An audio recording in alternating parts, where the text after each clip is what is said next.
विश्वान् देव सवितर्दुरितान् परासु यद्भद्रं तन्नयासु। ओम भद्रं कर्णेभिः शृणुयाम देवा भद्रं पश्येमाक्षभिर्यजत्राः इष्टदैरङ्गैस्तुष्टुवासस्तनुर्भिः व्यसेमहि देवहितं यदायुः। वेद प्रेमियों सुधी श्रोताओं, संप्रति हम सब ऋग्वेद के पंचम मंडल के 75वें सूक्त की व्याख्या में प्रवेश करने जा रहे हैं। इस सूक्त में 9 मंत्र संकलित हैं। छंद हैं पंक्ति, मंत्र दस्तारी से हैं अवश्यु आते, देवता हैं अश्विनी कुमार। इस सूक्त के पहले मंत्र का शीर्षक है यज्ञ में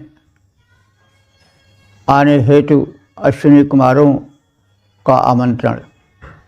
अब संबंधित मंत्र का सर्वप्रथम सत्स्वर पाठ हो जाए।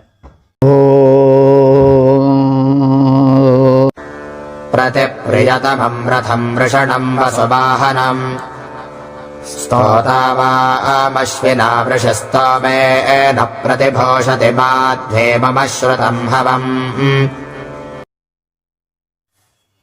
इस प्रथम मंत्र में देव भिषज अश्विनी कुमारों की रथ की प्रशंसा और उसके माध्यम से यज्ञ में शीघ्र पधारने की प्रार्थना है। तो जैसा हम सब जानते हैं कि अश्विनी कुमार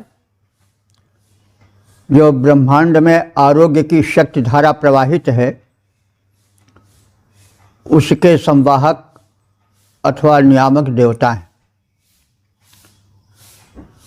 और उनकी कृपा दृष्टि से प्राणी मात्र उनके आराधक स्वस्थ और सबल जीवन व्यतीत कर सकते हैं, क्योंकि जिस विभाग का जो स्वामी होता है, अध्यक्ष होता है, उससे ही कोई वस्तु सम्यक रूपेण प्राप्त हो सकती है। तो जैसे शासन में विभाग होता है भिन्न भिन्न, वैसे ही प्रकृति में भिन्न भिन्न शक्तियों का बंटवारा है। तो जो शक्ति धारा क्षरण होती है अंतरिक्ष से और जो औषधियों में आकर संचित होती है, औषधियों के अंतर्गत जड़ी बूटियाँ, अनाज और फल फूल के वृक्ष सभी आ जाते हैं। तो अश्विनी कुमार स्वास्थ्य जो कि सबसे बड़ा धन है, बल्कि धनों के अर्जन का मूल है, उनकी प्रार्थना की गई है। अश्विनी कुमार ऋग्वेद के प्रमुख देवता हैं। अश्विनी का अर्थ सूर्य का किरण भी होता है। तो सूर्य की किरणों के माध्यम से ही, या किरणें तो जितने ग्रह नक्षत्र हैं सब छोड़ते रहते हैं अपनी अपनी, और उनसे जो शक्ति आती है धरती पर, वो सब किरण माध्यम से आती है। तो वो सब नियंत्रक हैं। अब इसमें वर्णन रथ का किया जा रहा है और सेना का वर्णन किया जा रहा है। तो ये सब तो रूपक के अंतर्गत हो जाता है। जब हम अमूर्त का या किसी जल दिख पड़ने वाली वस्तु का वर्णन करते हैं, तो उसमें जीवन या प्राणित्व का दर्शन होता है। यही तो मानवीकरण है, पर्सोनिफिकेशन है। तो इसलिए उनके रथ का, उनके हाथी का, घोड़े का, सेना का, उनके व्यक्तित्व का कथन हो जाता है। मूल रूप से हमें उस शक्ति पर ध्यान केंद्रित करना चाहिए और उस शक्ति के प्रति भक्ति भावना रखनी चाहिए, स्तुति करनी चाहिए, ताकि शक्ति का संक्रमण शरीर में हो सके और शरीर स्वस्थ रह सके, सुखी रह सके। तो इसी दृष्टिकोण से मंत्र को देखना चाहिए और मंत्र पाठ करना चाहिए, उसका लाभ होता है। तो ज्ञान होना भी आवश्यक है, केवल पाठ ही न पर्याप्त नहीं है, उसका अर्थ भी जाना जाना चाहिए, क्योंकि जाने बिन न होई प्रतीति, बिन प्रतीत हुई नहीं प्रीति। इसलिए वेद मंत्रों के पाठ के साथ अर्थ सहित पाठ या अर्थ ज्ञान सहित पाठ अधिक उपयोगी है। तो इन्हीं संदर्भों में हमें अर्थ को देखने की आवश्यकता है। अब अश्विनी कुमारों के दिव्य रथ की प्रशंसा की जा रही है। ऋषि अवश्य आत्रेय कह रहे हैं कि हे अश्विनी कुमारों, माध्वी, तुम दोनों मधुर हो, यानी तुम्हारा व्यक्तित्व माधुर्यपूर्ण है। अस्तोता ऋषि ही, यह स्तुतिकर्ता अवश्य आत्रेय नाम का ऋषि तुम्हारी प्रशंसा करता है और तुम्हारे अतिशय प्रिय रथ की प्रशंसा करता है। वाम प्रियतमम, तुम्हारे दोनों के अत्यंत प्यारे रथ की प्रशंसा करता है। और तुम्हारा रथ कैसा है? वसुवाहनम, धन को ढोने वाला है। वस धन का वाहन है, तो सबसे बड़ा धन तो स्वास्थ्य ही धन है, हेल्थ इज वेल्थ। तो तुम्हारा रथ जो है वो धन वाहक है।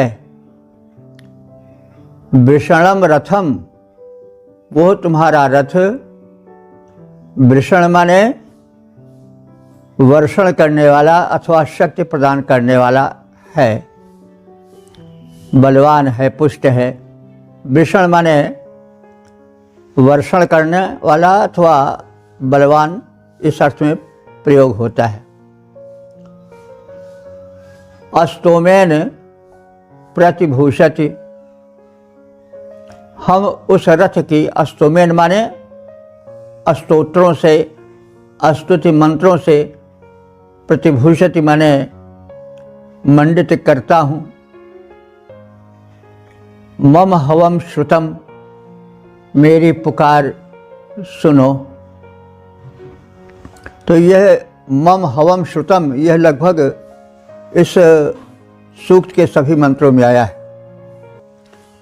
तो इस वाक्यांश के दोहराने से तात्पर्य हुआ कि जो ऋषि है अवश्य आत्रेय, वे आर्तभाव से स्तुति श्रवण करने की प्रार्थना करते हैं। और भक्ति में जब तीव्रता आती है भाव में, तो आर्त भाव होता है। तो हे अश्विनी कुमारों, स्तुतिकर्ता ऋषि अवश्य आत्रेय, तुम्हारे अतिशय प्रिय धन वाहक बलवान रथ को अपने स्तोत्रों से मंडित करते हैं। हे माधुर्य पूर्ण देव, अर्थात मधुरिम व्यक्तित्व से मंडित देवद्वय, यानी या अश्विनी द्वय। अश्विनी कुमारों, आप सब जानते हैं अश्विनी कुमार दो हैं। दो का मतलब क्या है, ये पिछले सूक्तों में और मंत्रों में विधिवत समझाया गया है। ये एक ही रथ पर चलते हैं, ये दो हैं और साथ साथ सदैव रहते हैं। इनकी प्रार्थना द्विवचन में ही की जाती है, अलग अलग करके इनकी प्रार्थना नहीं है। तो अतिशय प्यारा धनवाहक जो रथ है दिव्य तुम्हारा, उसे विभूषित करता है प्यारा स्तोत्र हमारा। हे माधुर्य पूर्ण अश्विनियों, अब न विलंब लगाओ, स्तोता ऋषि की पुकार सुन, शीघ्र शीघ्र यज्ञ में आओ। इसको हम इस प्रकार से सवैया छंद में भी देख सकते हैं। रथ है अति प्यारा तुम्हारा प्रभु, रथ है अति प्यारा तुम्हारा प्रभु, धनवाहक है सुखदायक है, गति तीव्र बड़ी इसकी है प्रशंसित, वाहनों का यह नायक है। अब देर करो नहीं अश्विनियों, रथ लाने में श्रेष्ठ सहायक है। तो पुकारे सुनो न विलंब करो, विनती करता गुण गायक है। हो वेद प्रेमियों सुधी श्रोताओं, संप्रति हम सब ऋग्वेद के पंचम मंडल के 75वें सूक्त के दूसरे मंत्र की व्याख्या में प्रवेश करने जा रहे हैं। मंत्र दृष्टा अवश्य आत्रे, छंद पंक्ति और देवता अश्विनी कुमार हैं। शीर्षक है रथ द्वारा यज्ञ में आगमन की प्रार्थना। अब संबंधित मंत्र का सर्वप्रथम सस्वर पाठ हो जाए।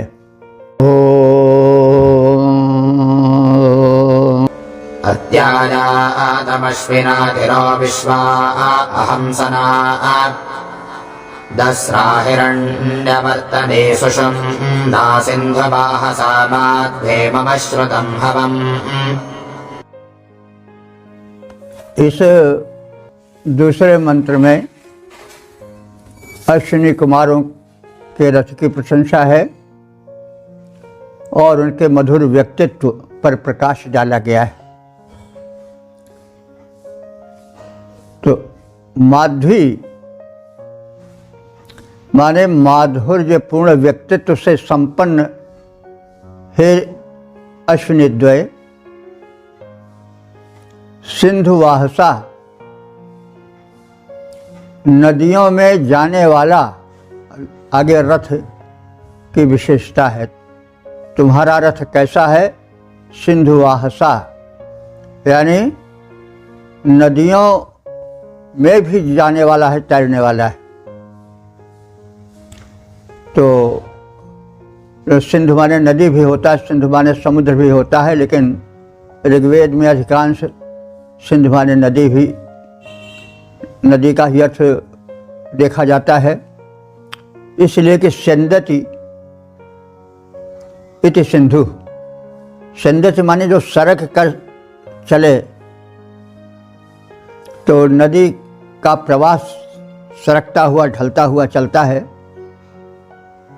तीव्रता से, इसीलिए उसको सिंधु कहा गया है। तो अब सरकते हुए बहुत चलते हैं, लेकिन वे शब्द कहीं कहीं रूढ़ हो जाता है। वैसे सिंधु माने समुद्र प्रचलन में अधिक है, लेकिन ऋग्वेद में प्रायः 99% कह सकते हैं कि सिंधु शब्द नदी के लिए ही आया है। तो अश्विनी कुमारों की रथ की प्रशंसा में ऋषि कह रहा है कि हे अश्विनी कुमारों, तुम्हारा रथ सिंधुवाहसा माने नदियों को भी पार करने में सक्षम है। इससे प्रतीत होता है कि वैदिक युग में कुछ इस प्रकार के रथ बनते थे जो जल और थल दोनों में चल सकते थे। अश्विनी कुमारों का रथ जैसे थल पर चलता है, वैसे जल में भी चलता है, नदियों में भी चलता है, पार करता है।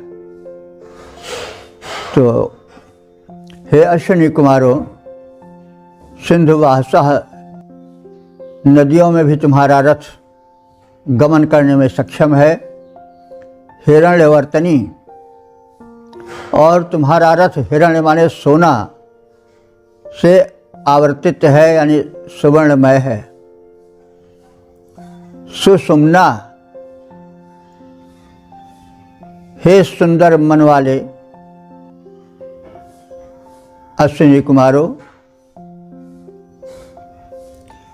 दसरा, दसरा कहते हैं शत्रु संहारक।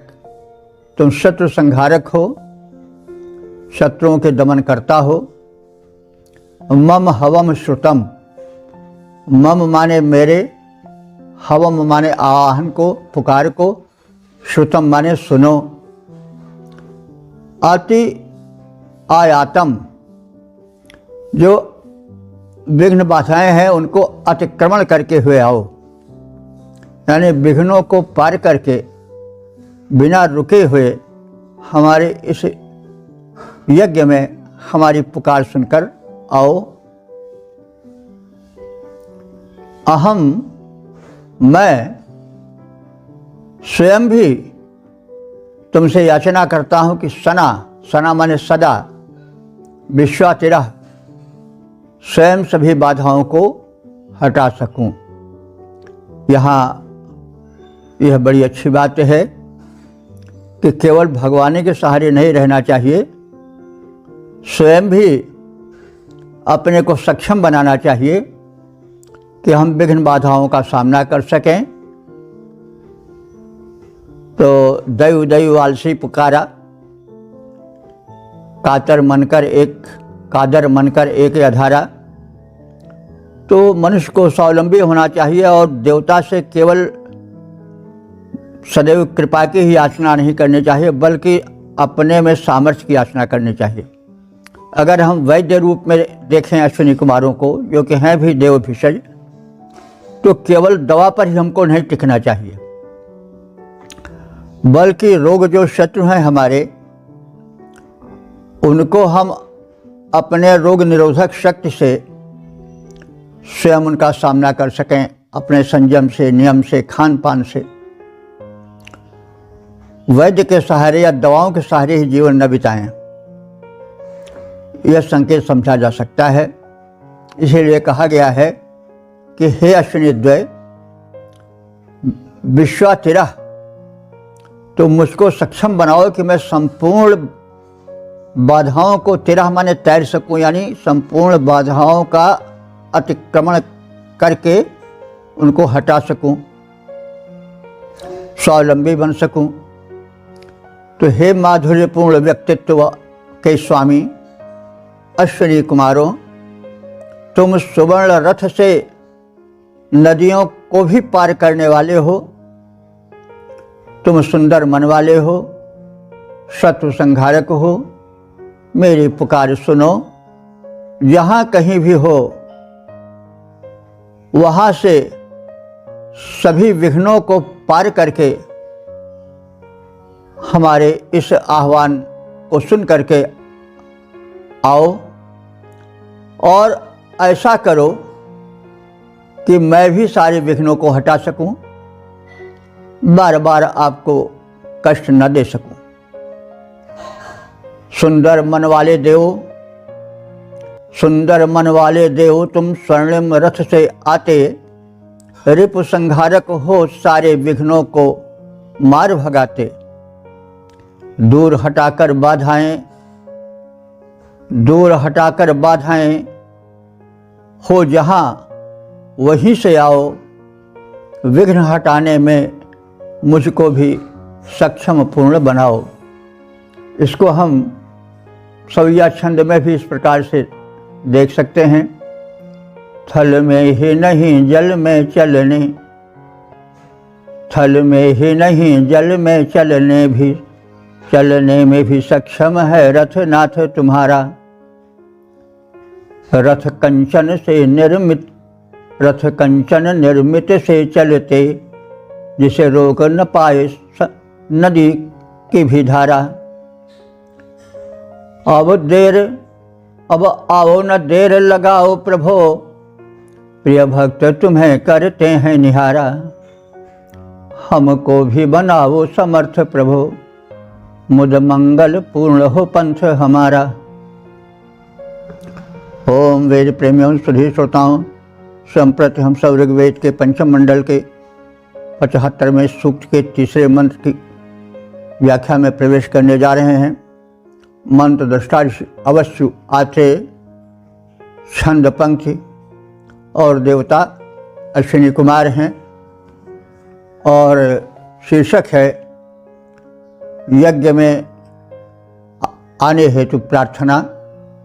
अब संबंधित मंत्र का सर्वप्रथम सस्वर पाठ हो जाए। ओम आनो रत्नानि बिभ्रतामश्विना गच्छतञ्जुवाम् रुद्रा हिरण्यवर्तने जुषाणावाजिनेव सोमाद्धेममश्रुतं हवम्।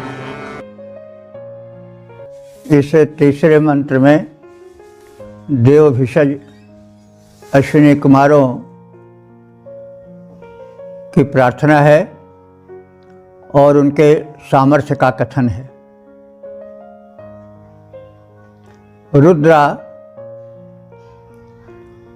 रुद्रा ये विशेषण है अश्विनी कुमारों का। तुम दोनों रुद्र हो। तो यहाँ रुद्र देवता से नहीं वरन इन अश्विनी कुमारों के विशेषण के रूप में प्रयुक्त है। रुद्र शब्द का अर्थ होता है रोदयज दुष्टान इति रुद्र, जो दुष्टों को आतताइयों को रुला दे वह रुद्र है। तो अश्विनी कुमार शत्रुओं को किन शत्रुओं को रुलाते हैं? जैसे रोग है, ये बड़े प्रबल होते हैं, रोग कीट बड़े प्रबल होते हैं, तो इनसे मानव हार जाते हैं। तो इन शत्रुओं को अश्विनी कुमार रुला देते हैं, यानी वे उन पर भारी पड़ जाते हैं। तो इसलिए अश्विनी कुमारों को रुद्र कहा गया है। रुद्रा हे शत्रुओं को रुलाने वाले अश्विनी द्वय, हिरण्यवर्तनी तुम्हारा जो रथ है वो स्वर्णमय है। वाजिनी वसु, तुम वाजिनी, देखिए वाज शब्द दो अर्थों में होता, अन्न के अर्थ में भी आता है और शक्ति के अर्थ में भी आता है। वाजिनी सेना को भी कहते हैं। तो तुम्हारी सेना जो है वो वसु माने धन दायिका है। तो उनकी सेना क्या होगी? रोगोपचार, दवाएं, औषधियाँ। तो औषधियाँ जो हैं वो वसु हैं, आश्रय देने वाली या धन देने वाली हैं। क्योंकि भाई जब आदमी स्वस्थ रहेगा तभी तो धन कमा पाएगा, धनोपभोग कर पाएगा। जो व्यक्ति अपने को नहीं संभाल सकता है, दूसरे का आश्रय लेता है, तो वह कैसे जो है वह धन धारक हो सकता है? स्वास्थ्य ही सबसे बड़ा धन है। तो तुम स्वास्थ्य धन के धारक हो और स्वास्थ्य को सशक्त रखने के लिए, शरीर को रोग रहित रखने के लिए तुम्हारे पास वाजिनी वसु सेनाओं का धन है। कि सेनाओं का धन औषधियों के उपचारों का धन है। नह रत्नानि बिभ्रतौ, बिभ्रतौ माने तुम दोनों हमको रत्नों से विभूषित करो। रत्न क्या है? स्वास्थ्य है, और स्वास्थ्य जन्य जो अर्जन होता है वो सब रत्न ही है। तो हमें स्वास्थ्य रूपी रत्नों से तथा स्वास्थ्य के माध्यम से प्राप्त होने वाले अन्य विभूतियों से समृद्ध करो, संपन्न करो। और जुषाणा, तुम दोनों हमारे हव्यान्न का सेवन करो, जो हम तुम्हें समर्पित करते हैं, सादर समर्पित करते हैं। एवं आगच्छतम, एवं माने तुम दोनों अश्विनी कुमारों, आगच्छतम माने हमारे यज्ञ भूमि पर आओ। मम हवम श्रुतम, मेरे आवाहन को सुनो, मेरी प्रार्थनाएं सुनकर हमारे संकटों को, आपदाओं को, रोग शोक को दूर करो। शत्रुत पीड़क स्वर्णरथी रत्नधारक रोगोपचार रूपी सैन्य धन से युक्त हे अश्विनी कुमारों, तुम हमारे हेतु रत्नों को, धन संपदाओं को, स्वास्थ्य धन को लाओ। हमारे हव्यान्न का सेवन करो। तुम दोनों शीघ्र ही हमारे आवाहन पर यज्ञ भूमि पर आओ और हे अश्विनी कुमारों, हमारी प्रार्थनाएं सुनो। शत्रुत पीड़क स्वर्णरथी हे सैन्य धनी, तुम आओ। रत्नधार को उपासकों के हेतु रत्न धन लाओ। हे अश्विनी कुमारों, सुन लो मेरी प्रेम पुकार, अर्पित है स्वीकार करो हव्यान्नों का उपहार। ओम। वेद प्रेमी सुधीर श्रोताओं, संप्रति हम सब ऋग्वेद के पंचम मंडल के 75वें सूक्त के चौथे मंत्र की व्याख्या में प्रवेश करने जा रहे हैं। मंत्र दृष्टा ऋषि अवस्यु आत्रेय, छंद पंक्ति देवता अश्विनी कुमार। शीर्षक है आहुति ग्रहण हेतु अनुरोध। अब संबंधित मंत्र का सर्वप्रथम सस्वर पाठ हो जाए। ओम। सुष्टुभावामृषण्डसो रथे माडीत्याहितान् उत वा अङ्गकुहो मृगः पृक्षः कृणोति वा पुषो माध्वे मम श्रुतं हवम्।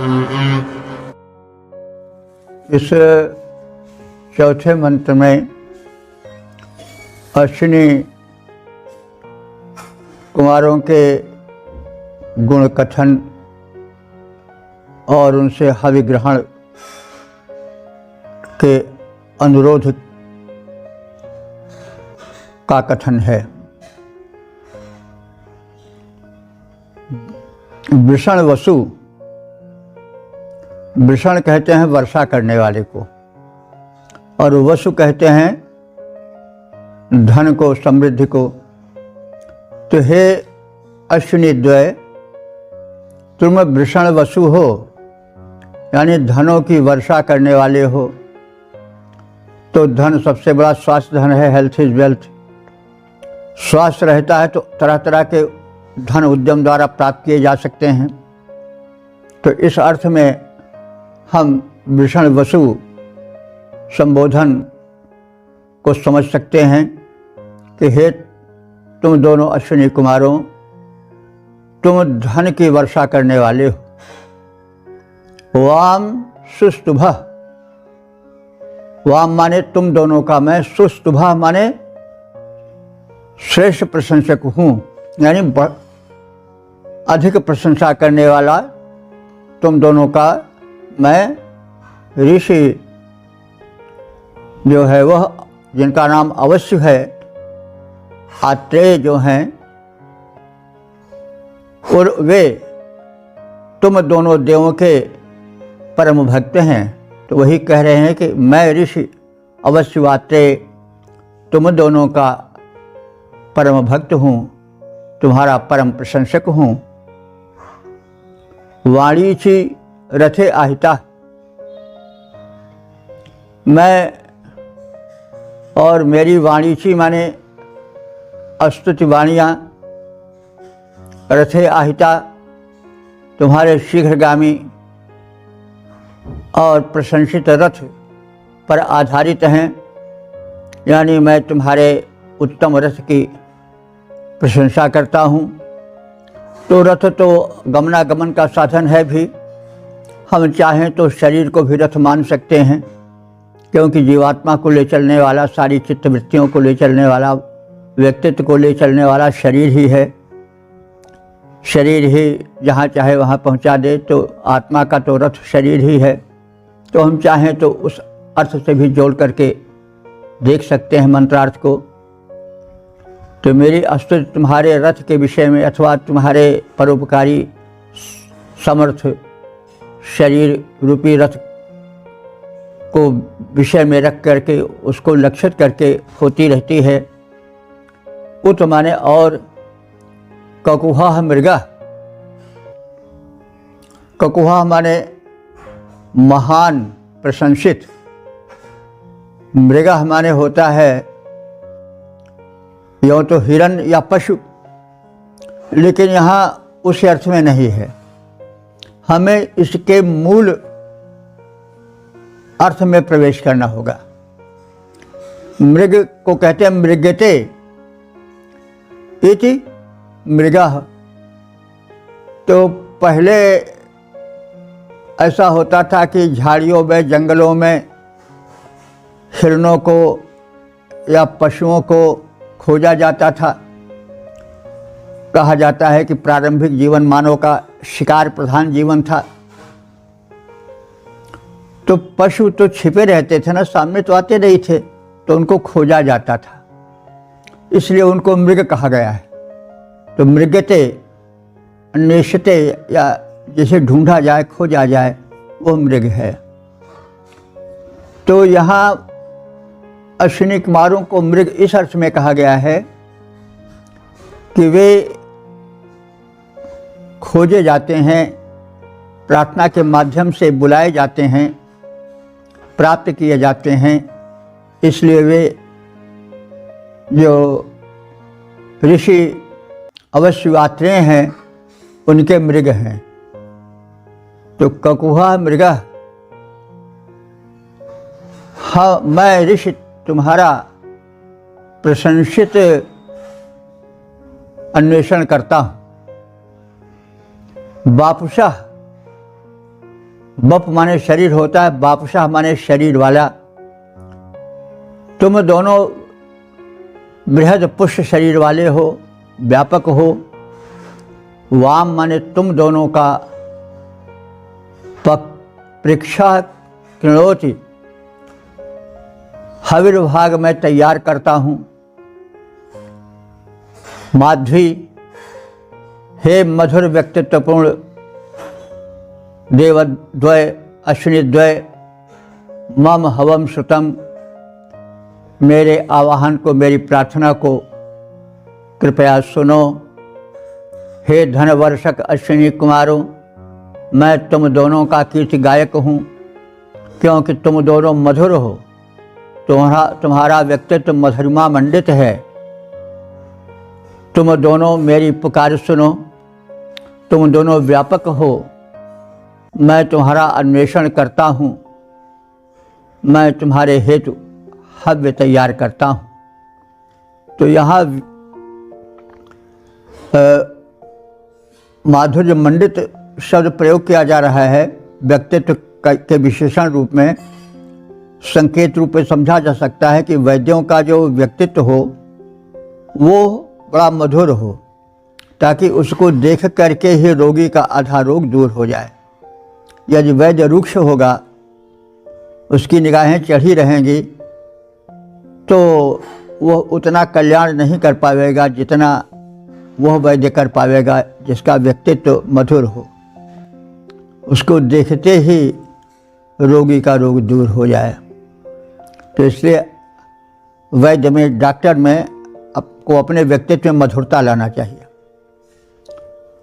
तो ये दोनों जो हैं अश्विनी कुमार देवभिषज, इनका व्यक्तित्व माधुर्य मंडित है। तो हे धनवर्षी अश्विनियों, मैं कीर्ति तुम्हारी गाता हूँ। है मधुवर्षी, हो मधुवर्षी, तुम दोनों ही, तुमको प्रार्थना सुनाता हूँ। तुम दोनों व्यापक हो, अन्वेषक मैं हूँ। सुनो पुकार, करता हूँ तैयार हव्य में, करो उसे स्वीकार। ओ वेद प्रेमियों, सुधीर श्रोताओं, संप्रति हम सब ऋग्वेद के पंचम मंडल के 75वें सूक्त के 5वें मंत्र की व्याख्या में प्रवेश करने जा रहे हैं। मंत्र दृष्टा अवश्य वात्य, छंद पंक्ति और देवता अश्विनी कुमार हैं। शीर्षक है प्रार्थना सुनने हेतु आग्रह। अब संबंधित मंत्र का सर्वप्रथम सस्वर पाठ हो जाए।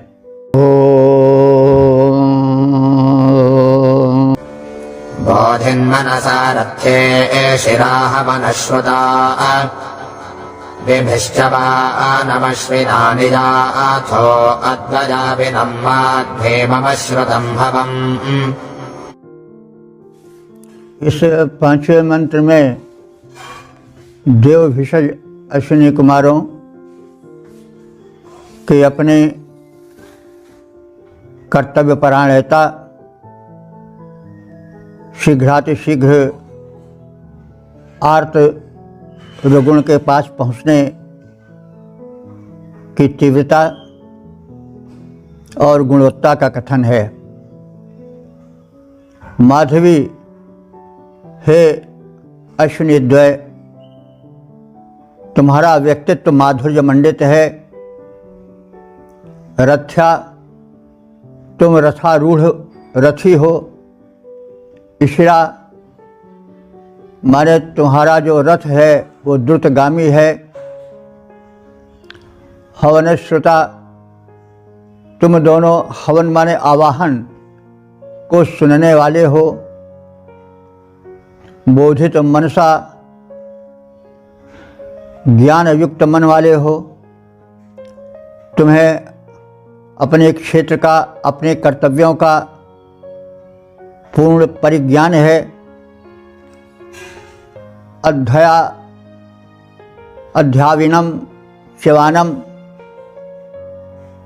तुम यथार्थ चिंतक च्यवन ऋषि के पास शीघ्रता से पहुंचकर उनका कल्याण किए हो।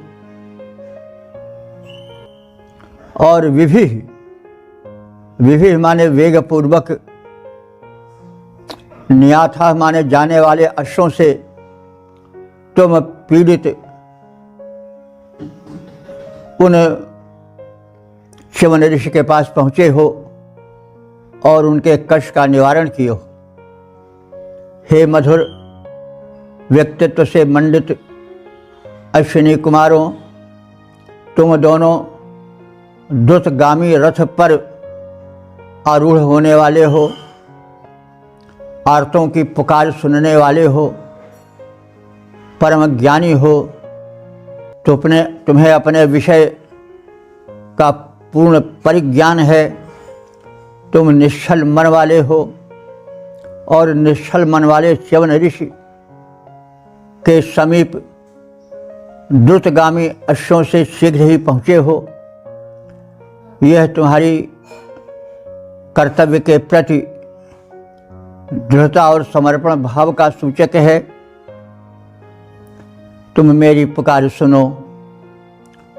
तो अश्विनियों के माध्यम से वैद्यों के कर्तव्य पथ का निर्धारण भी हुआ है कि उनकी सवारी जो है वो तीव्र, चुस्त दुरुस्त और द्रुत गतिशील हो। वे रोगी के आवाहन को, कष्टों को सुनकर विलंब न लगावें, शीघ्र पहुँचें, पुकार सुने, उन्हें स्वास्थ्य का धन प्रदान करें। तुम दोनों द्रुतगामी रथ द्वारा चलते रहते बनकर उदार अश्विनी कुमारों ज्ञानी हो। भक्तों की सुनते हो पुकार। निष्कपट च्यवन ऋषि के समीप पहुँचे हो। अश्वों पर सवार माधुर्य युक्त व्यक्तित्व पूर्ण तुम सुन लो मेरी भी पुकार। ओम। वेद प्रेमियों, सुधीर श्रोताओं, संप्रति हम सब ऋग्वेद के पंचम मंडल के 75वें सूक्त के 6ठे मंत्र की व्याख्या में प्रवेश करने जा रहे हैं। मंत्र दृष्टारि अवश्य आथे। छंद पंक्ति देवता अश्विनी कुमार। शीर्षक है सोमपानार्थ आमंत्रण। अब संबंधित मंत्र का सर्वप्रथम सस्वर पाठ हो जाए।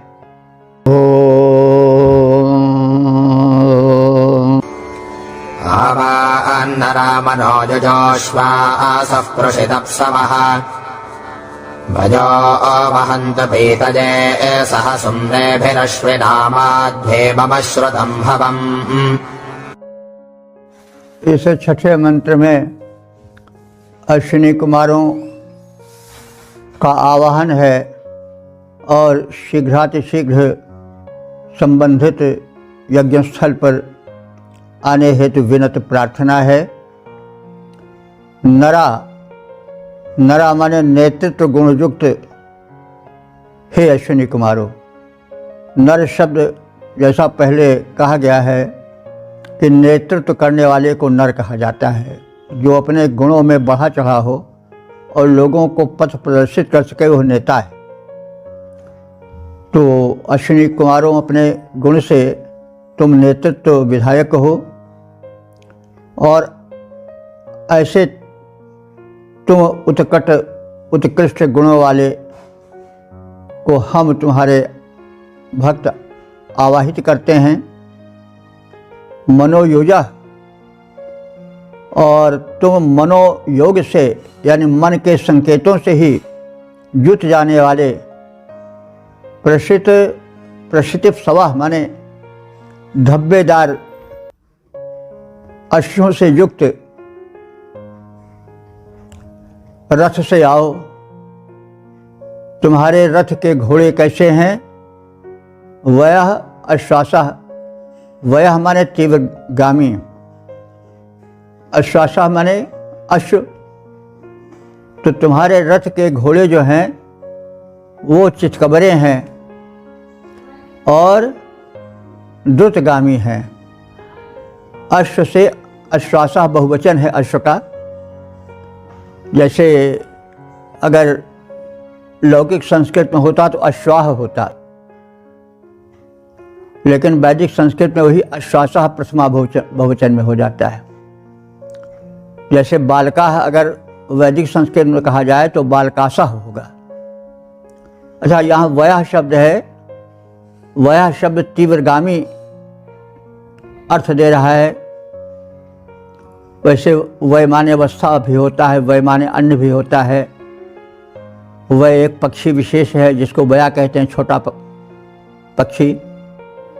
लेकिन यहाँ पर तीव्र गतिधारी अश्वों का विशेषण बनकर आया है कि तुम्हारे अश्व वया माने गतिशाली हैं। तो अब वया से गति का भी अर्थ, क्योंकि ऋग्वेद संसार की प्राचीनतम भाषा है, भाषा का प्रारंभिक रूप है, इसलिए गुणों के आधार पर जब शब्द गढ़े जाते थे तो वे रूढ़ नहीं हो सके थे किसी एक के लिए।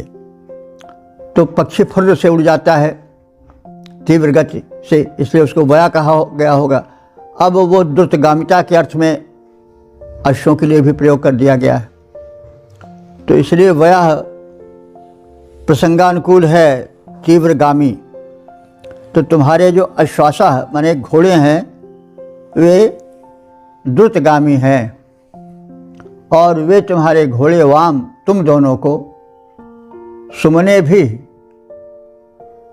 सह पीतये सुखपूर्वक सोमपान करने के लिए। सुमने भी माने सुखपूर्वक, भली भांति, प्रेम पूर्वक। सोम पीतये माने सोमपान करने के लिए। आवाहन तो तुम्हें यज्ञ भूमि पर लाएं। सोमपान के विषय में बहुत कुछ कहा जा चुका है, कहने की आवश्यकता नहीं। ये मधुर पेय है, सोमलता से निकाला जाता है, अथवा वह प्रत्येक नैवेद्य जो भक्तिपूर्वक प्रेम पूर्वक चढ़ाया गया वो सोम ही है। क्योंकि अब सोम यानी वेद तो त्रिकाल बाधित हैं, इनकी उपयोगिता तीनों काल में है, लेकिन सोम तो तीनों कालों में नहीं मिलता, इसलिए सोम का अनेक अर्थ है जिसे हम कहते आ रहे हैं।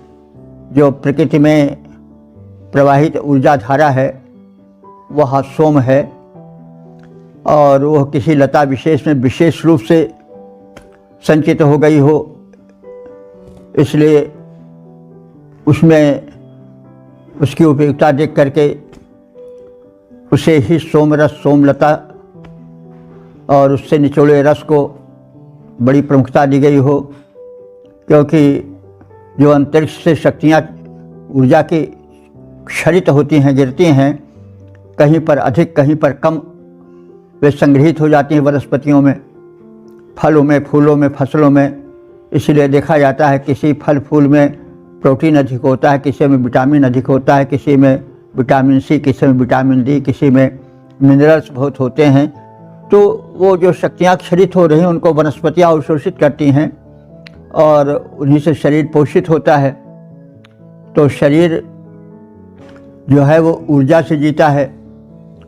ऊर्जा आहारों में संचित होती है।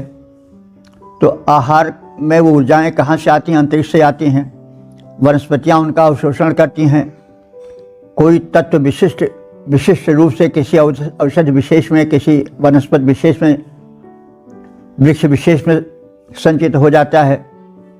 इसका ज्ञान अन्वेषक लोग कर चुके हैं, इसीलिए उनके गुण का विभाजन करके विटामिन, प्रोटीन, मिनरल्स आदि के रूप में किया गया है। और शरीर भी इन्हीं तत्वों से बना है। तो जब कोई तत्व क्षीण हो जाता है तो वनस्पतियों से वह तत्व शरीर में डाला जाता है, आहार के माध्यम से, दवा के माध्यम से। तो जो शरीर रुग्ण होता है वह स्वस्थ हो जाता है, क्योंकि जब क्षीण तत्व की पूर्ति हो जाती है तो फिर शरीर जो है वह स्वस्थ हो जाता है। क्योंकि संतुलन जब तक रहता है तत्वों का तब तक शरीर स्वस्थ रहता है। जब संतुलन बिगड़ जाता है तो शरीर अस्वस्थ हो जाता है। कोई तत्व शरीर में नहीं रहा, विटामिन, प्रोटीन, मिनरल कोई नहीं रहा, कोई विटामिन नहीं रहा, तो शरीर में रोग हो जाता है। तो दवाओं के माध्यम से वो भेजा जाता है। तो कहने का मतलब ये सोम के विषय में कहा गया, सोम औषधि से है, यानी औषधियों में सबसे श्रेष्ठ है, क्योंकि उसमें आरोग्य के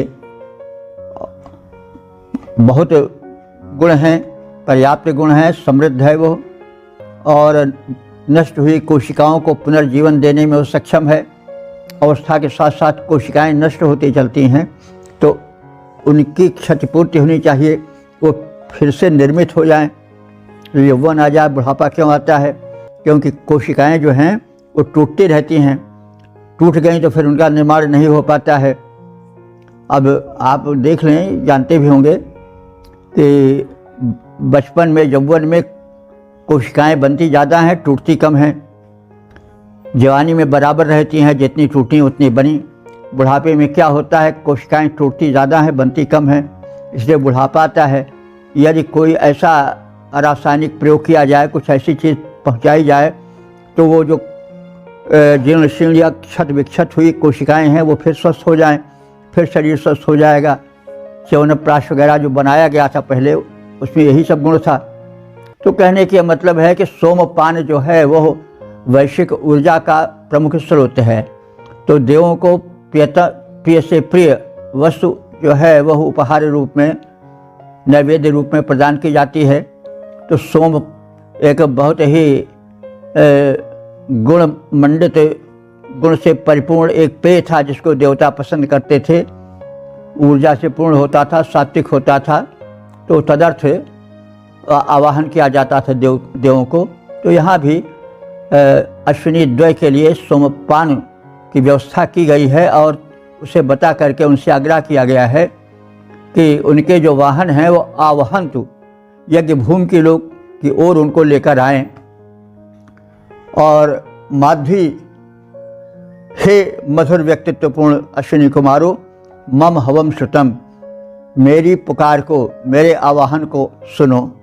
हे नेतृत्व विधायक अश्विनी कुमारों, मन के संकेतों से ही रथ में जुड़ जाने वाले द्रुतगामी अश्व तुम दोनों को सोमपान के लिए सुखपूर्वक यहाँ यज्ञस्थल में ले आएं।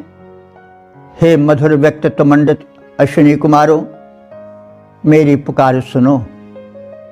मन के संकेत मात्र से ही जो अश्व रथों में जुड़ जाते, मन के संकेत मात्र से ही जो अश्व रथों में जुट जाएं, वे सोमपान के हेतु यहाँ पर सुखपूर्वक तुमको लाएं।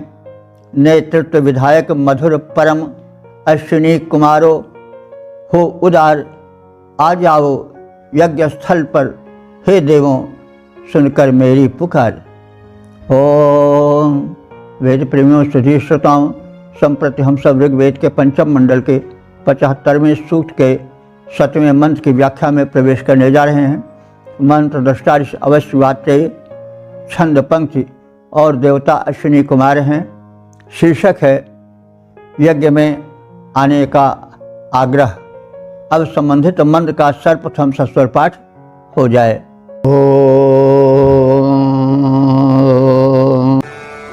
अश्विनावेह गच्छदं नासत्यामाविवेनतम् तिरश्चिदर्यजा परिवर्तिर्यातमदाभ्यामाध्ये मम श्रुतं हवम्। इस 7वें मंत्र में देव भिषज अश्विनी कुमारों के व्यक्तित्व की सराहना करते हुए उन्हें यज्ञ भूमि पर शीघ्रातिशीघ्र आने हेतु प्रार्थना है। अदाभ्या माने अदम्य, जो किसी के द्वारा दबाए ना जा सकें, वे अदभ्य या अदम्य हैं। तो हे अदम्य अश्विनी कुमारों, ना सत्या माने असत्य से दूर रहने वाले, सत्य धर्म का पालन करने वाले अश्विनी कुमारों। माध्वी अश्विना, हे मधुर व्यक्तित्व मंडित अश्विनी कुमारों, यह आगच्छतम, इस हमारे यज्ञ में आओ। माँ वि वेनतम, आने से उदासीन मत बनो। माँ वि वेनतम, मत उदासीन बनो। आर्यया, अधिपति, तुम दोनों अधिपति हो, शीघ्रगामी हो। तेरा चित अस्तु, दूर देश से भी, तेरा चित दूर देश से भी। वर्ति ही पर्यातम, वर्ति माने निवास स्थान पर, हमारे इस यज्ञ स्थल पर शीघ्र ही चले आओ। मम हवम श्रुतम, मेरी पुकारें सुनो। तो हे अदम्य, हे सत्यपालक, हे मधुर व्यक्तित्व मंडित अश्विनी कुमारों, तुम दोनों इधर हमारे यज्ञ स्थल पर आओ।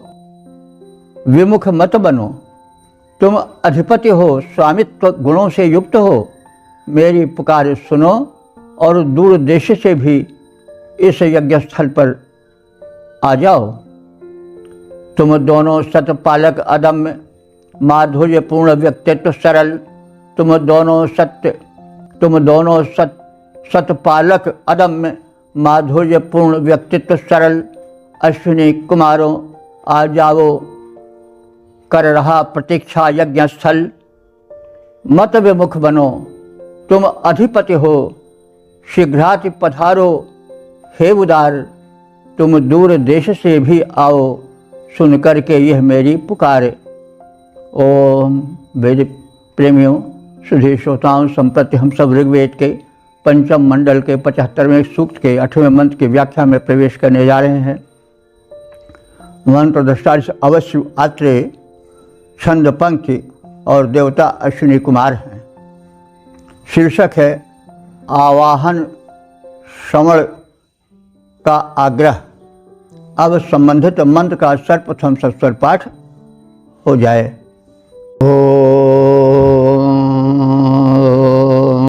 अस्मिन् यज्ञे अदाभ्याजरितारम् शुभस्पते अवश्यमश्विना जुवम् गृणन्तमुपभोषथो माध्ये मम श्रुतं हवम्। इस 8वें मंत्र में देव भिषज अश्विनी कुमारों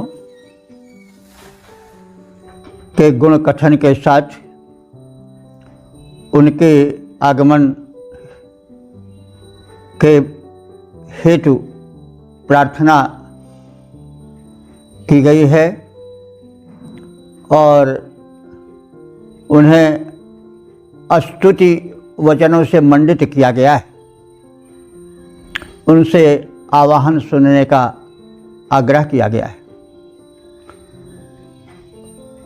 अश्विनी द्वय के गुणों का कथन करते हुए ऋषि अवश्य आत्रेय कह रहे हैं कि शुभस्पति, हे अश्विनी द्वय, तुम शुभ कर्मों के स्वामी हो, अर्थात शुभ कर्म के प्रेरक हो और शुभकर्मी हो। अदाभ्या माध्वी अश्विना, हे अश्विना माने दोनों अश्विनी कुमार, तुम अदाभ्या, अदाभ्या माने अदम्य हो, तुम्हें कोई दबा नहीं सकता है। माध्वी, और तुम्हारा व्यक्तित्व माधुर्यपूर्ण है, मधुरता से भरा हुआ है, मधुरता से मंडित है। अस्मिन यज्ञ, हमारे इस यज्ञ में जरितारम, जो जरिता हैं, जरिता माने प्रशंसक हैं, स्तुतिकर्ता हैं, वे तुम्हारे द्वारा अपने रक्षण की प्रार्थना कर रहे हैं। इसलिए अवश्यम रक्षा की इच्छा करने वालों के प्रति तुम कृपालु बनो। एवं गणंतम, तुम दोनों की स्तुति करने वाले को, गणंतम माने स्तुति करना, तो तुम दोनों की स्तुति करने वाले को, यानी जो तुम दोनों की स्तुति करते हैं, तुम्हारे भक्त हैं, गुणगायक हैं, उपभूषितः, उनको तुम अलंकृत करते हो। जो तुम्हारे भक्त और स्तुति करता हैं, वे तुम्हारे द्वारा अलंकृत होते हैं, धन से, विद्या से, स्वास्थ्य आदि से। तो ऐसे तुम महान देवद्वय, मम हवम श्रुतम, मेरे आवाहन को भी, प्रार्थना को भी, श्रुतम माने सुनो। हे शुभ कर्मों के स्वामी अश्विनी कुमारों, तुम अदम्य मधुर व्यक्तित्व से परिपूर्ण हो। इस यज्ञ में तुम दोनों स्तुति करने वाले, तुमसे रक्षा की इच्छा रखने वाले जो उपासक हैं, उनके समीप आओ और उन्हें अपने आगमन से सुशोभित करो, अपने महिमा से मंडित करो, और हम अपने आराधकों, वे जो तुम्हारे आराधक हैं, उनके आवाहन को, उनके पुकार को सुनो। शुभ कर्मों के स्वामी मधुरिम, हे अश्विनी कुमारों, शुभ कर्मों के स्वामी मधुरिम, हे अश्विनी कुमारों, तुम दोनों अदम्य हो।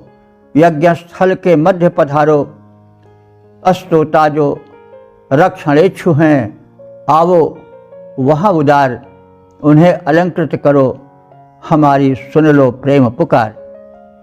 ओम वेद प्रेमियों, सुधी श्रोताओं, संप्रति हम सब ऋग्वेद के पंचम मंडल के 75वें सूक्त के 9वें मंत्र की व्याख्या में प्रवेश करने जा रहे हैं। मंत्र दृष्टा ऋषि अवश्य आते छंद पंक्ति देवता अश्विनी कुमार। शीर्षक है प्रातःकालीन यज्ञ में आवाहन। अब संबंधित मंत्र का सर्वप्रथम सस्वर पाठ हो जाए। अभोदुषारुषत्वशराज्ञरथागिरत्विजाः दिवामृषण्वसो रथोदस्रावमद्व्योमाद्देवमश्रुतं हवम्। इस 9वें मंत्र में, जो कि इस सूक्त का समापन वाला मंत्र है, इसमें प्रातःकाल संपन्न होने वाले यज्ञ में अश्विनी कुमारों का आमंत्रण है और हव्य ग्रहण का अनुरोध है। तो माध्वी दस्रव अश्विनी कुमारों की प्रशंसा में शब्द कहे जा रहे हैं कि हे अश्विनीद्वय, माध्वी तुम्हारा व्यक्तित्व माधुर्य मंडित है। दस्रव तुम दोनों शत्रुओं के विनाशक हो। तो शत्रु अब ये वैद्य हैं तो इनके शत्रु रोग शोक आदि ही होंगे। तो हे मधुर व्यक्तित्व से मंडित अश्विनी कुमारों, तुम शत्रु विनाशक हो।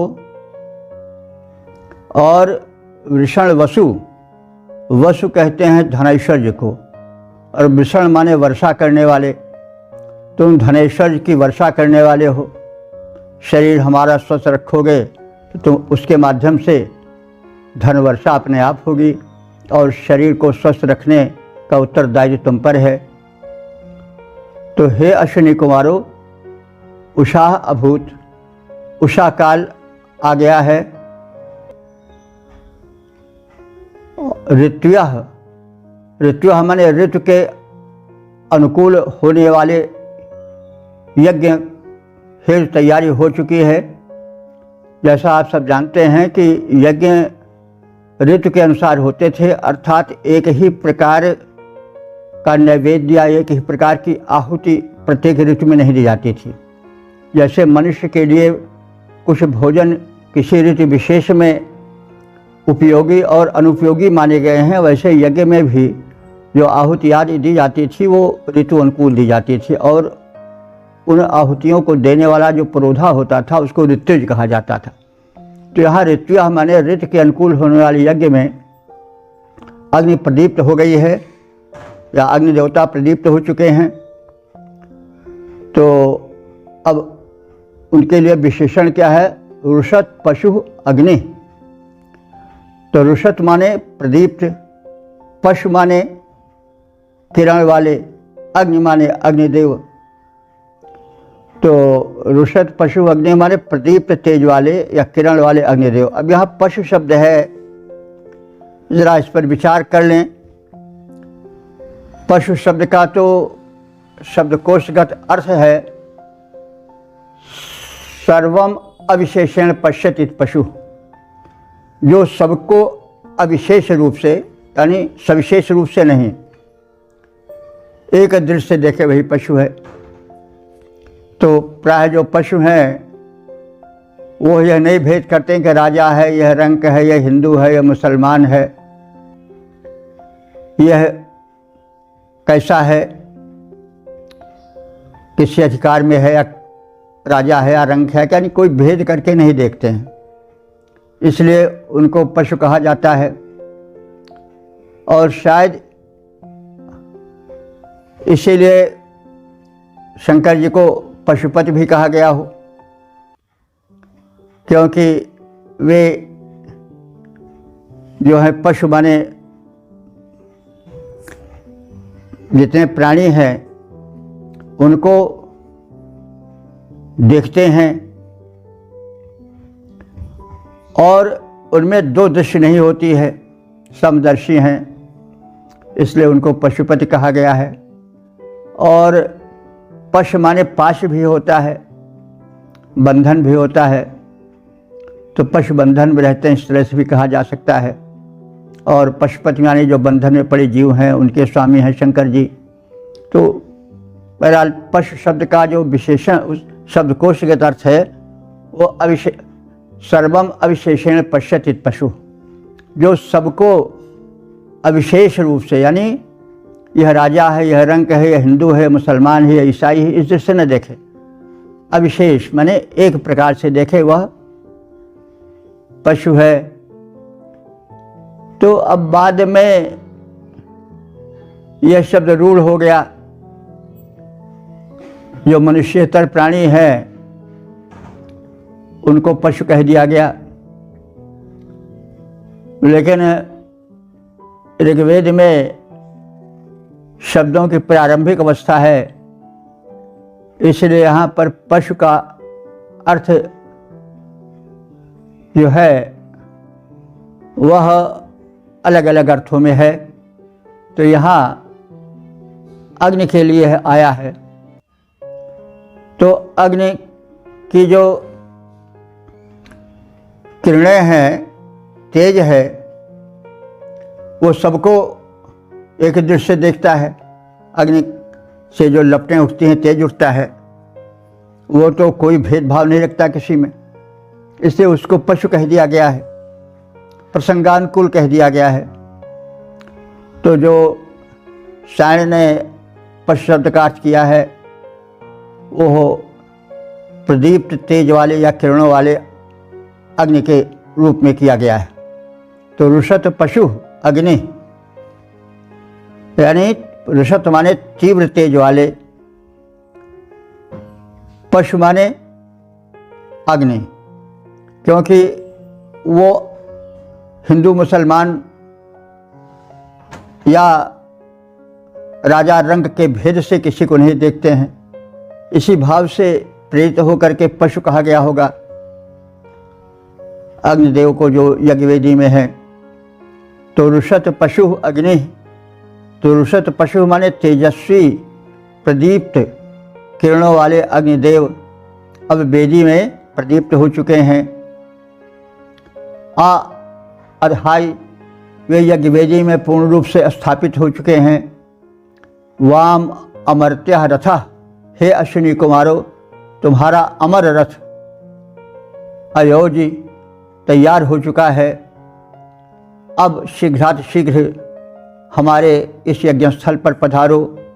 मम हवम श्रुतम, मेरे आवाहन को, मेरे पुकार को सुनो।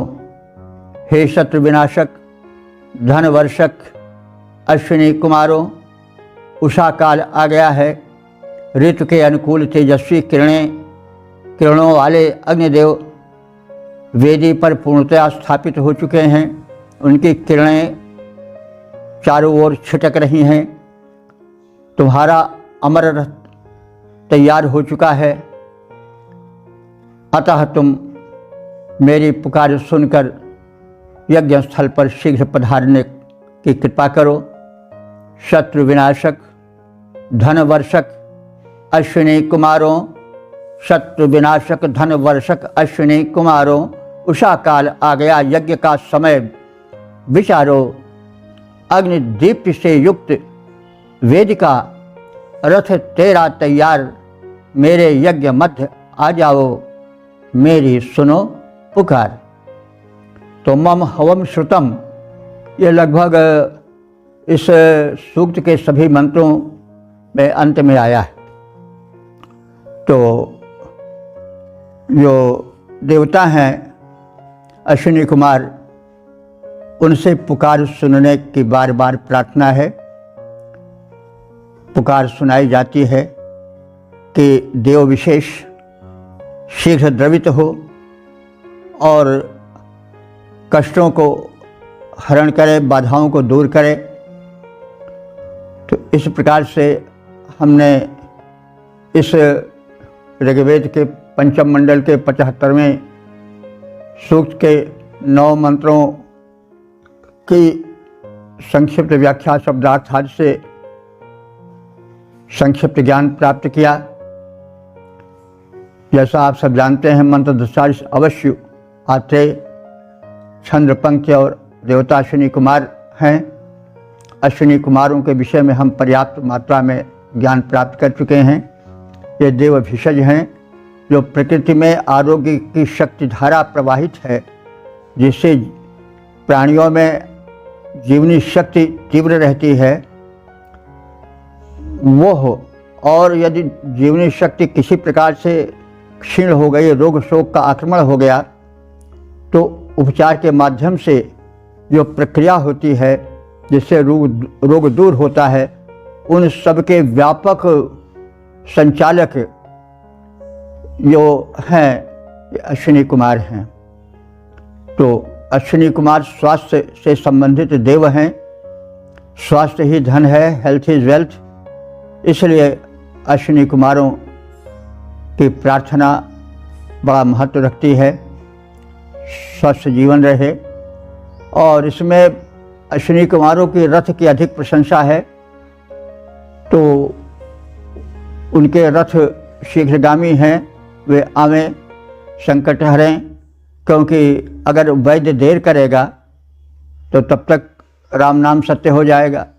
तो इसलिए इनके माध्यम से जो वैद्य हैं उनका भी, उनके लिए भी संदेश है कि उनका वाहन चुस्त दुरुस्त हो, तीव्रगामी हो।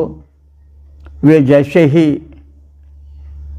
रोगी के विषय में सुने, विलंब मत करें, शीघ्राशीघ्र वहाँ पहुँच जाएं, उन्हें स्वास्थ्य दान करें। स्वस्थ व्यक्तित्व ही धनार्जन कर सकता है। धर्मार्थ काम मोक्षाणाम आरोग्यम मूलमुत्तमम। और यह भी कहा गया है कि वैद्यों का जो व्यक्तित्व हो माधुर्य मंडित होना चाहिए, कि उससे देख करके ही रोगी का रोग दूर हो जाए, उसे प्रसन्नता हो जाए। इसीलिए माधुर्य मंडित बार बार शब्द आया है। और वे रोग शोक के दमन करता है, स्वस्थ शरीर के प्रदायक हैं, देव भिषज हैं, वे कायाकल्प करने में सक्षम हैं। तो इस प्रकार से एक सद्वैद्य, जीवन दाता वैद्य के रूप में दोनों अश्विनी कुमारों का चिंतन किया गया है, प्रार्थना की गई है। और शरीर को स्वस्थ रखने हेतु जो स्वास्थ्य और औषधि के नियामक देवता हैं, संचालक देवता हैं, उनका स्मरण आवश्यक है। तो अश्विनी कुमारों के महत्व को हम समझें और तदनुसार उनकी प्रार्थना करें, आरोग्य को स्थिर रखें और इस प्रकार से धर्मार्थ काम मोक्ष का जो मूल है शरीर, उसको स्वस्थ रखें, उसको शतायु बनावें, जरा व्याधि आदि दोष से दूर करें। इसमें अश्विनी कुमार सहायक हो सकते हैं। अश्विनी कुमारों के मंत्र के जाप से लाभ अवश्य होगा। यदि चाहें तो प्रयोग भी लोग कर सकते हैं। तो वेद की पुस्तक सबके पास होनी चाहिए और हम अनुरोध करेंगे कि वेद का प्रचार प्रसार हो। और वेद सुलभ हो रहा है, जो कुछ हम लोग अपना टिट्टिव प्रयत्न कर रहे हैं आपके पास जा रहा है। लेकिन यदि आप चाहें तो हमने सरलतम रूप में भरसक वेद की व्याख्या प्रस्तुत करने की चेष्टा की है। उन पुस्तकों में, उन प्रकाशनों में जो चौखंबा से प्रकाशित हो चुके हैं, जो लोग मतलब इच्छुक हों वे पुस्तक भी मंगा सकते हैं, उससे अध्ययन करें। ये वेदवाणी जो है वो परमात्मा की वाणी है। संसार की सबसे प्राचीनतम भाषा जो है वो ऋग्वेद की भाषा है और उसके संदेश बड़े पुष्ट, बड़े सुलझे, बड़े ही सार्थक सटीक हैं, पूरे मानवता के लिए वे समर्पित हैं। तो इसलिए वेदाध्ययन परम आवश्यक है। आज वैज्ञानिक साधनों से पुस्तकें सुलभ हैं, तो हम जहाँ तमाम खर्च करते हैं, स्वास्थ्य पर न जाने कितना पैसा खर्च करते हैं, वैद्यों डॉक्टरों को लुटाते फिरते हैं, अपना चैन सुख खोते हैं। तो हम उन उपायों को क्यों न अपनाएं जिससे कि हमें स्वास्थ्य प्राप्त हो, सुख प्राप्त हो, सुलझा विचार प्राप्त हो। वे सब वेद में निहित हैं। वेद की भाषा थोड़ी क्लिष्ट है, समझने में ज़रा कठिनाई होती है, लेकिन मैंने उसको सरल करने की चेष्टा की है। मंत्रों को, उनके शब्दों को, उनके अर्थों को आज की भूमिका में, आज के परिवेश में उतारने की चेष्टा की है, क्योंकि युगानुसार जो है अभिव्यक्ति का प्रारूप बदलता रहता है। तो यह आदि भाषा है, उस समय अभिव्यक्ति का जो प्रारूप था वो आज कुछ भिन्न है। तो हमने दोनों के मध्य सेतु का कार्य किया है, यानी जो प्राचीन अभिव्यक्ति है उसको नवीन अभिव्यक्ति से जोड़ने की चेष्टा की है, ताकि अर्थ जो है वो अधिक सुस्पष्ट हो सके। वैसे वेदों में वैज्ञानिकता है, शैली कहीं कहीं अलंकारिक है, लेकिन अलंकार के पीछे भी अर्थ छिपा हुआ है और उस सब को हम सब ने चेष्टा की है कि सरल से सरलतर और सरलतम रूप में प्रस्तुत किया जाए। तो किम अधिकम। ओम सर्वे भवन्तु सुखिनः, सर्वे सन्तु निरामयाः, सर्वे भद्राणि पश्यन्तु, मा कश्चित् दुःखभाग् भवेत्। ओम।